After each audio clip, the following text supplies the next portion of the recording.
Anthony Lespès décrit dans son œuvre la réalité de la vie paysanne haïtienne avec ses malheurs et ses ennuis.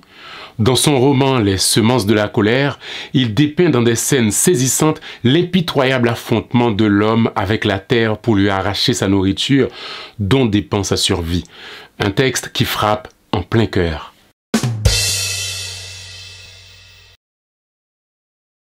Poète et romancier, Anthony Lespès est né au Cail en 1907. Il a fait des études d'agronomie et a dirigé par la suite des fermes-écoles un peu partout dans le pays. Alors, les fermes-écoles, ce sont des exploitations agricoles dans lesquelles étudient de futurs agronomes. Anthony Lespès était spécialisé dans l'étude de la conservation du sol et des eaux. Il va par la suite intégrer le ministère de l'Agriculture comme conseiller technique. Cet aspect de la vie de l'écrivain en tant qu'agronome est très important à connaître si on veut comprendre son œuvre littéraire qui parle essentiellement de la terre et de la paysannerie.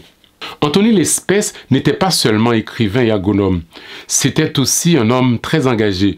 Il était l'un des principaux chefs de la Révolution de 1946.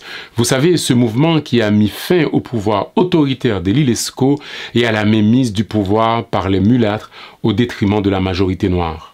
C'est à cette même époque de 1946 qu'Anthony Lespès fonde avec d'autres écrivains, Philippe Tauby-Marcellin et Étienne Charlier, le Parti socialiste populaire et devient aussi rédacteur en chef du journal La Nation. Mais son parti politique sera interdit 2 ans seulement après sa création.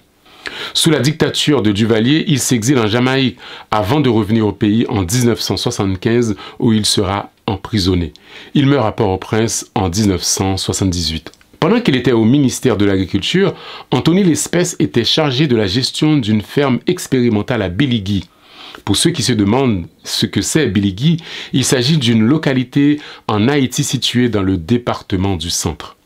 Et c'est à partir de cette expérience qu'il va écrire son célèbre roman « Les semences de la colère ». Il publie par la suite d'autres textes, un recueil de poèmes, Les clés de la lumière, 2 essais, Débats sur la culture et Fragments sur une philosophie de l'art. Arrêtons-nous maintenant sur son roman « Les semences de la colère » paru en 1949. L'histoire se déroule dans la localité de Biligui, entre Hinche et Saint-Michel, là où Anthony Lespès a géré une ferme expérimentale quand il était agronome au ministère de l'Agriculture. Alors, dans cette localité, le gouvernement crée une colonie agricole pour accueillir des Haïtiens rescapés du massacre de 1937 en République dominicaine. On construit des logements de fortune afin d'accueillir plusieurs centaines de rescapés. Mais la vie dans cette région rude où la terre est pratiquement infertile ne sera pas chose aisée. Une fois installés, les nouveaux venus vont connaître toutes sortes de difficultés à cause de la pluie qui n'arrête pas de tomber, la récolte qui promettait pourrie. Après, ce sera la sécheresse. Certains parlent même de retourner en République dominicaine. Des drames naissent parmi eux, drames de la jalousie et de la vengeance. Ils doivent en plus faire face à la colère des habitants de la région qui voient d'un mauvais œil l'installation de ces nouveaux venus. Ils les persécutent et en arrivent même à l'assassinat. Dans la colonie, ce sera la panique. Beaucoup décident de vider les lieux. Il va ensuite avoir un nouveau printemps qui fait renaître l'espoir. Les tracteurs labourent la terre sans répit. Mais les coups de vent reviennent. Ils déracinent les plantes, laissant les hommes dans le désespoir. Un autre groupe quitte la colonie sans savoir où aller. Les plus téméraires restent, unis par la peur de revivre les drames en République dominicaine. Les semences de la colère, c'est un ouvrage écrit dans une langue utilisant parfois des termes et expressions créoles. Un style donc qui se veut haïtien. Procédé très familier des écrivains indigénistes dont Anthony Lespès faisait partie, car il était l'un des rédacteurs de la revue indigène. Dans ces pages, Anthony Lespès décrit la réalité de la vie paysanne avec ses malheurs et ses ennuis, la misère partout, la faim avec son cortège de drames intimes est dignement accepté par ces pauvres gens.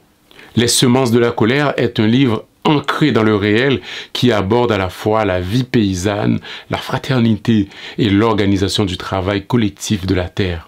Maintenant, intéressons-nous un peu à l'œuvre poétique d'Anthony Lespès. En 1955, il publie son recueil « Les clés de la lumière » où il confie ses angoisses et s'interroge sur le mystère de la vie. Dans son poème « Ballade du mal en point », il expose les détresses humaines. la misère paysanne et les violences politiques en ces termes. Voici la grande route et le sot convoi de misère paysanne. Voici le morne brûlé et les épis flétris, un silence écrasé entre deux cris de corbeaux. Je pousse les bêtes blessées à coups de lasse angoisse. Voici la sapate, la poussière, les épines. Voici les autorités, les gourdins de police, pour nous faire le bonjour dès le pas du portail. Voici le chômage, la détresse, les enfants sans manger. Voici le café que l'on boit, hagard à 4 heures du matin. Les cantonniers déjà décroîtent la chaussée. Voici le jour perdu avant qu'il ne se lève. Les colporteurs bientôt martèlent le pavé. Voici les purs fantômes d'une foule inutile, tournoyant sans arrêt au coin de la basse ville.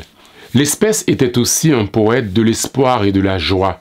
En bon communiste, il croyait dans la révolution et les lendemains qui chantent. Il écrit « Un mot de plus, un mot de moins.